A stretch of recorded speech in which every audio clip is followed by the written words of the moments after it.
And now, Ben Trevich, woo, yeah, yay.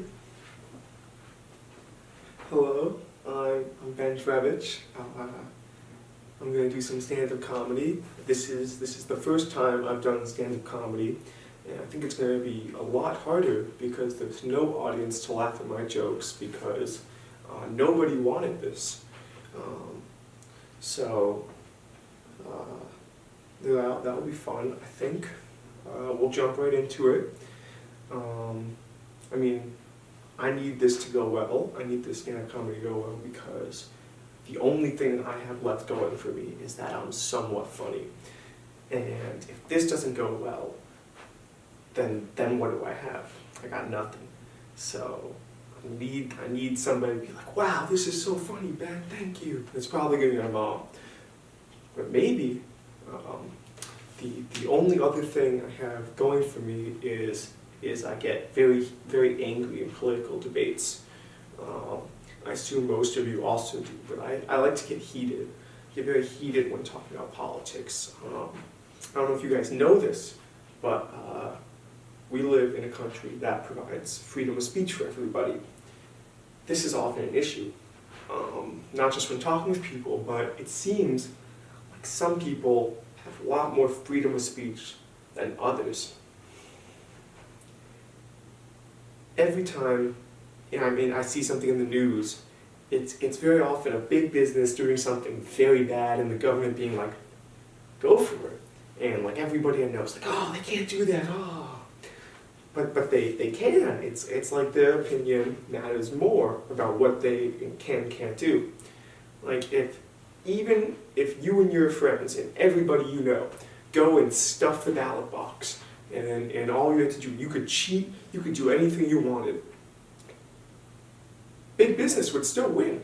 They don't have to be at the ballot box. The way our country works is basically you and your friends like order pizza, and right before the pizza comes, you sit down with your friends and you're like, oh, how much should we tip the delivery guy?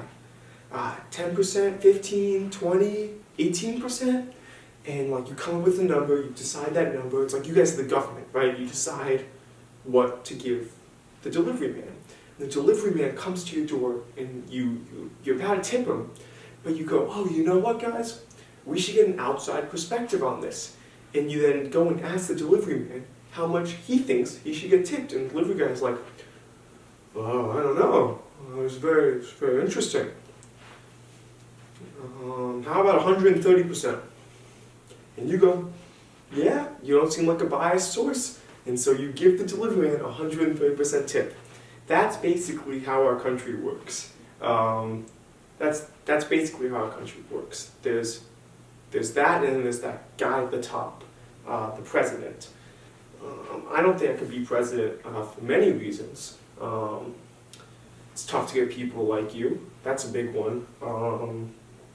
Also, you have to get up very early.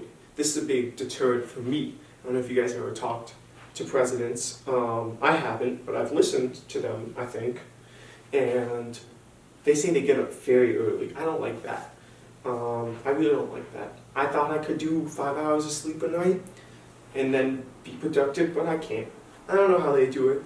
They seem as if they age 4 years for every year they're in office. So maybe that's how, but I don't think I could get up that early.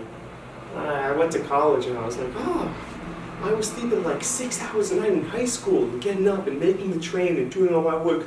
College would be easy. I'm sleeping 9 hours a night in college. I'm still missing I'm still late to my classes late in the day. I don't know how that's possible. Anyway, the main reason I don't think I could be president is my voice, the way I speak. A lot of people don't like it. This has been a problem for me growing up. Do you guys remember that president, John F. Kennedy? I believe, if I remember correctly, he was shot. I don't know if it was about how Lee Harvey Oswald couldn't stand his voice or not, but it might have been. We don't know. It certainly might have been John F. Kennedy's voice. His voice was annoying.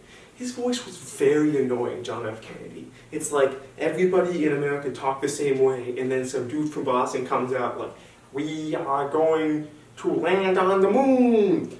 Terrible impression. But you get the idea. My voice sounds more or less the same, and I can guarantee you, if from the age where he learned to speak to the end of his formative years, John F. Kennedy was bullied for the way he spoke by everybody he knew, I guarantee you he also wouldn't have run for president. Like me, I can't run for president because I hate the way I speak. But Boston is weird. Boston seems to tolerate this weird speech impediment that we claim is an accent.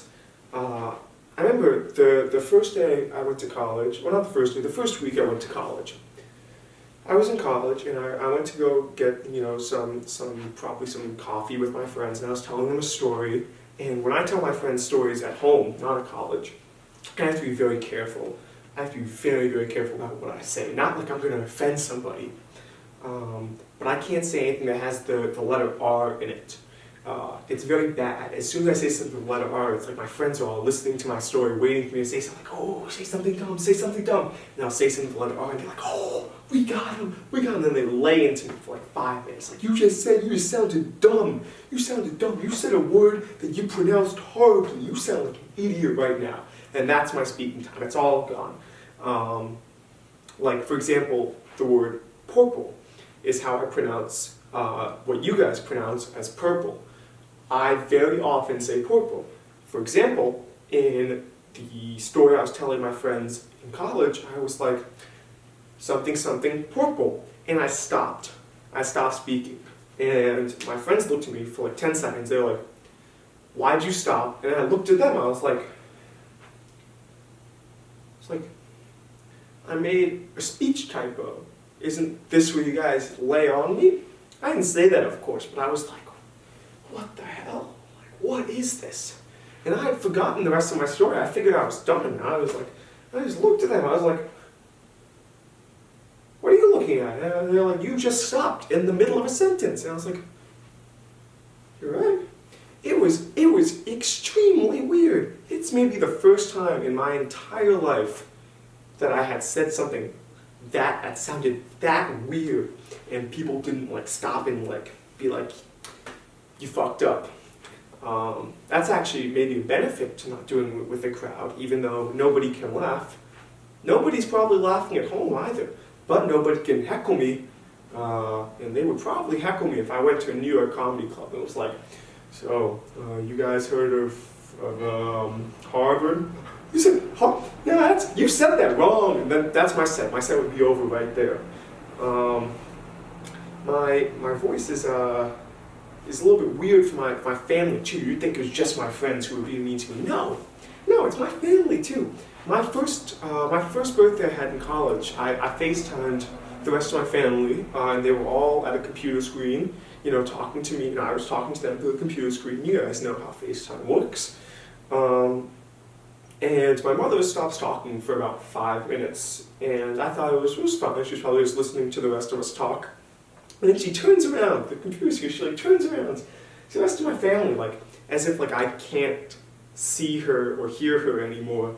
And she goes, "You think we need to send him back to speech therapy?" It's my first birthday. I'm not with them in college, and they're like, "Nah, this kid's voice sucks, man. It sucks." Ugh. I was sitting there, I was like, what the hell? What the hell, Mom? And I realized it was because I hadn't been home in about 4 months, so I was not used to being stopped. I had kind of grown through it, and then I was like, I was relaxed. I was like, "Oh, thank God." So I was like, "Oh, thank God." And I remember I got home for a break, I talked to my friends, they were like, "Man, you talk weird." I was like, "Oh, thank God, man." I thought for a minute I was not talking weird. Needed to have somebody ground me like that. So I think that's going back to the point that I couldn't be president because of that. Somebody on CBS would be like, "Yeah, we like his policies, but can we trust his voice? And millions of Americans would be like, no, we can't. And I'd be like, damn, you got me. Anyway, that's my set. I had something else to say, but I forgot to bring note cards up here. Hope you laughed at home. I know most people won't, but whatever. We'll see. We'll adapt. Anyway, that's all the time I have. I'm Ben Drevich. I don't think I bow, but I can do a little dance. Thank you.